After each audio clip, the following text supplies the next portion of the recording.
Alright folks, what's up? Back at the range again on this Coronacation. Figured I'd break out the old WASR 1063.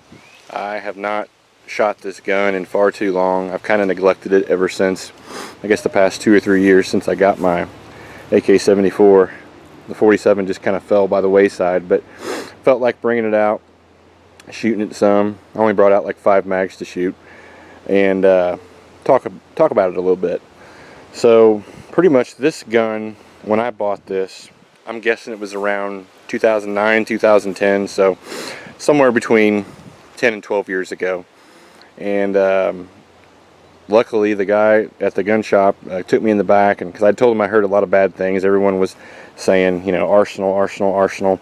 Don't buy these piece of shit WASRs. They're all crooked. They have too much gap in the mag well. The mags wobble. The sights are all canted. So basically, from what he had told me and his co-worker there, guys who actually train, not just sit around and plink, they say, you know, they get a bad rap. These WASRs are kind of rough around the edges, but they just work. They just keep going. So I was looking for an Arsenal, and back then Arsenals were like, I don't know, $750, $800. And I didn't quite have enough money, but I figured I would, you know, one more paycheck could get me an Arsenal, but I couldn't find any anywhere. So the fella, I think his name was Stu, took me in the back, and we went through about 7 or 8 boxed up WASRs, and we found this one. This one is a 1977 model military parts kit, Romanian. And yeah, everything was really straight. The action was pretty smooth. Sights weren't canceled at all. I just happened to bring a few magazines with me. They all felt good. Just a tiny bit of movement, but overall pretty snug. And I proceeded to take this gun and shoot it and shoot it and shoot it. And finally I took my first rifle class with it down in Camden at Tact Response. And I kind of showed up with a little bit of, I don't know, a little bit of a complex, thinking, oh man, this is my first rifle class, I'm going to look like an idiot, which I'm sure I did. And you know, I show up with this shit tier garbage rod that the internet hates and everyone makes fun of. But along with Jaeger and pretty much all the other instructors and a few of my fellow classmates who had taken classes before, all assured me, they're like, man, don't worry about it, your gun looks straight, it's smooth, everything seems to be, you know, done well, the rivets look good, the mag well is great, so don't worry about it, man. Just, you know, take it out, run the dog shit out of it. So I proceeded to do just that, and over the 2-day course we went through 1,500 rounds, and the gun did great. And like, again, that was probably at least 7 or 8 years ago. I probably had this gun a couple, 3 years before I even trained with it. But honestly, it's never given me troubles. I mean, it's a pleasure to shoot. For what it is, I'm fairly accurate with it. I mean, if I had to guess, it's probably a 3 or 4 MOA gun, which is, you know, normal wolf or whatever kind of ammo I can get across. And I can honestly say that I have 0 complaints with this thing. It's funny because kind of what inspired me to do this video is seeing all the prices now in the past like year or two.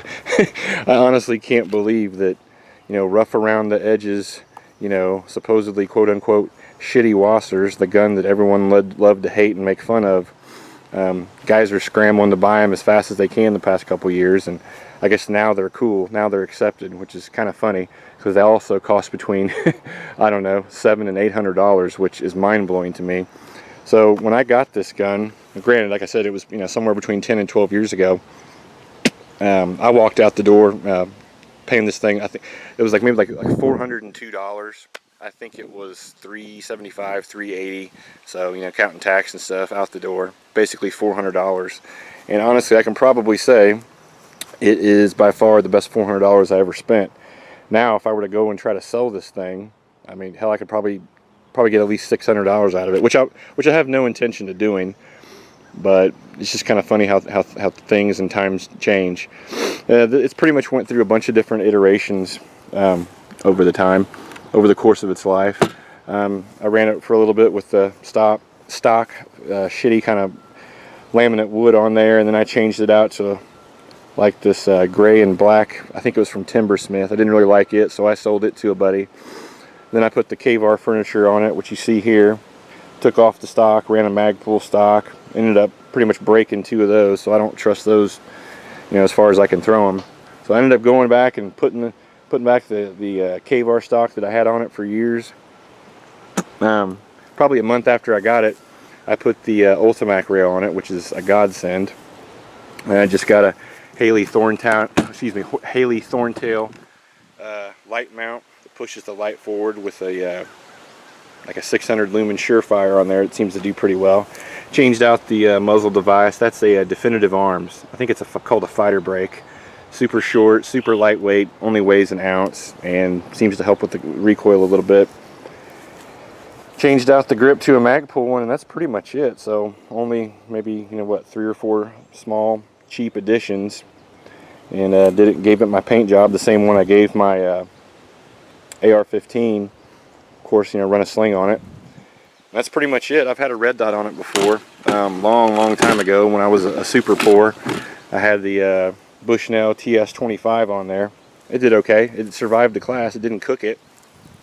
And then for about a year or 2, probably 2 years, I ran a one of the Primary Arms Advanced Micro red dots. I think that's the one I have on my AK-74. And again, it didn't get cooked by the Ultimac either. I know you hear a lot of bad stories about the Ultimac, but I love them.